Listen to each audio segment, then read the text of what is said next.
La palabra de Dios de hoy es sencilla de entender, pero se requiere una cierta profundidad para ver el alcance de la realidad y que obviamente en esa realidad hay distintas gradaciones, ¿no es cierto?, entre el poder del cual se habla en la primera lectura y la riqueza en la que se habla en el Evangelio. No todos tienen la misma cantidad de poder ni la misma cantidad de riqueza, pero lo que nos deja ver el texto es que el problema no es el poder y la riqueza, sino cómo uno lo afronta, cómo uno se pone delante de las cosas. El Señor, si leemos atentamente el Evangelio, por ejemplo, nunca se enoja con la riqueza en sí misma, sino en todo caso, como la reflexión que ofrece hoy después del episodio del joven rico de ayer, es de aquellos que se atan a las riquezas o que se atan a ciertas posesiones. Y en la primera lectura seguimos con nuestro profeta Ezequiel, y el profeta Ezequiel reconoce que el pecado del pueblo, el no reconocer la roca que lo engendró a ese pueblo, el alejarse el corazón, el haber hecho malas opciones, el haber elegido otras estrategias y no cumplir simplemente los mandamientos y vivir como el Señor disponía, hizo que Jerusalén cayese en ruina. Y entonces aquí ahora el profeta se dirige a un reyesuelo de Tiro y le dice a este rey: así habla el Señor, tu corazón se llenó de arrogancia. El Señor se vale de las causas segundas, de lo que sucedió históricamente, para medicinalmente corregir al pueblo de Dios. Pero este rey de Sidón se le suben los humos a la cabeza. El instrumento se vuelve contra quien lo maneja, que es Dios. Y se dice: yo soy un Dios, estoy sentado en un trono divino, en el corazón de los mares. Y entonces Dios le manda decir por el profeta que como todo termina, y él va a terminar mal, y entonces le pregunta el profeta, no sin una cierta y real ironía: cuando estés delante de tus verdugos, ¿le vas a decir soy un Dios? Cuando nosotros nos enfrentamos no necesariamente a una muerte violenta, pero cuando nosotros nos enfrentamos a la enfermedad, al dolor, a la prueba, a la muerte, nos hacemos, como se decía, los abuelos, ¿se acuerdan que decía los cocoritos, los gallitos? Nos hacemos los gallitos. Entonces tenemos que realmente siempre sopesar en nuestra vida. El Señor le recuerda a este reisucho, a este reyesuelo, como dicen en España: tú que eres un hombre y no un Dios, te has considerado igual a Dios.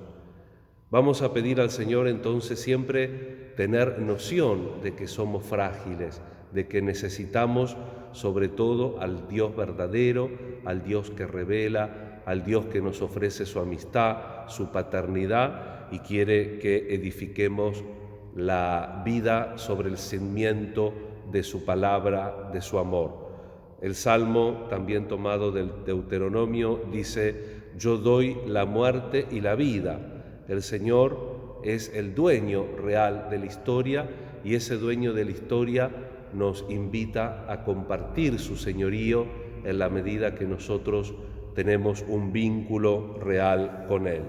Y en el Evangelio, esta reflexión de Jesús sobre la riqueza, ¿no? Después de que el muchacho que tenía muchos bienes se marcha apenado, Jesús le dice a los discípulos: les aseguro que difícilmente un rico entrará en el reino de los cielos. Y lo repite, después dice con un ejemplo que es más fácil que un camello entre por el ojo de una aguja que no el rico en el reino de los cielos. Camello, en griego se dice camelos, no es tan distinto del castellano. Hay otra palabra parecida, pero en unos escritos posteriores aparece la E larga cambiada por la I, camilos, y es una especie de el maroma, que es una especie de cordón grueso que no entraría por la aguja. Entonces de ahí surge, pero digo cosas tontas que surgen también en los estudiosos, si Jesús dijo que el camello, el animal, que era el más grande que se conocía en esa época, pasaba por el ojo de una aguja, que era una puerta chiquita que había en las ciudades para evitar que entren los animales y demás, entonces tenía que entrar un hombre agachado, o si un hilo muy grueso entra en una aguja, lo que evidentemente quiere decir el Señor que la puerta es estrecha, que ya lo dijo, traten de entrar por la puerta estrecha, porque estrecho es el camino que conduce a la vida y amplio y espacioso el que conduce a la perdición. ¿En qué sentido? ¿En el sentido de que el Señor pone pruebas, pone obstáculos? No, pone algo que es difícil, que debería ser fácil, que no atemos el corazón a las cosas, que no atemos el corazón al poder, que no atemos el corazón a las posesiones. Y acá evidentemente que no se trata de una gran fortuna, porque dice, los discípulos quedaron sorprendidos y se preguntaban quién se podría salvar, si ellos eran unos pobres diablos que no tenían donde caerse muertos, de qué riqueza, pero seguramente que estaban aferrados. Vemos que el evangelista dice varias veces que dejaron todo y lo siguieron a Jesús. Lo dejaron más o menos, lo guardaron, porque cuando vemos que a la espera de la resurrección después del viernes, los discípulos se van a pescar, o sea que fueron al galpón donde tenían las cosas y las sacaron, no se deshicieron. Se requiere un camino. Uno no necesita tener una gran fortuna para tener el corazón atado. Santa Teresa de Jesús decía que da lo mismo tener atada la vida a una cadena que a un hilito. A veces somos tan poco inteligentes que el Señor, queriéndonos libres, nosotros nos atamos a pequeñísimas cosas. Y Pedro, que es cara dura, le dice, Señor, nosotros lo dejamos todo y te seguimos. Y entonces Jesús lo tranquiliza, Pedro, el que por mí, no por otra cosa, el que por mí dejó lo que dejó, casa, hermano, hermana, padre, madre, hijo, campo, recibirá 100 veces más y heredará como herencia la vida eterna. Esto es el 100 por 1. El Señor, si realmente nosotros dejamos algo, el Señor nos va a dar el 100 por 1, es decir, la plenitud, porque lo dejamos por Él.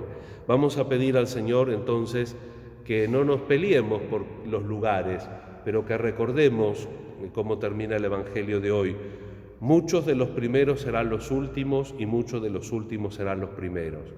Y tenemos que recordar que los primeros han venido a desasirse, a soltar cosas, que los primeros han venido a entregarse, a servir, como Jesús, que vino a dar su vida en rescate por una multitud.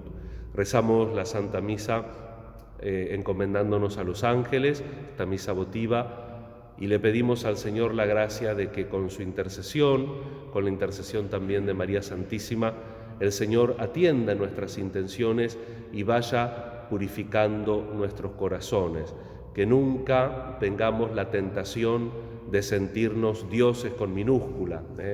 Hay una propaganda que estoy viendo estos días con la poca televisión que veo, que aparece una cancha de fútbol, una bandera, y dice, todo es posible con Dios, y Dios con el 10.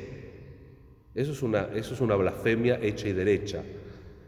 Entonces, si nos dioses con minúscula, diosuchos, no nos creamos diosuchos, solo Dios es el Señor. Y sobre todo tratemos de entender que el único tesoro es Él. Las cosas, los bienes, Dios nos los condena, pero lo que condena es que nosotros nos atemos a las posesiones. Que el Señor nos conceda también todas las necesidades y todas las intenciones por las cuales siempre pedimos. Que así sea.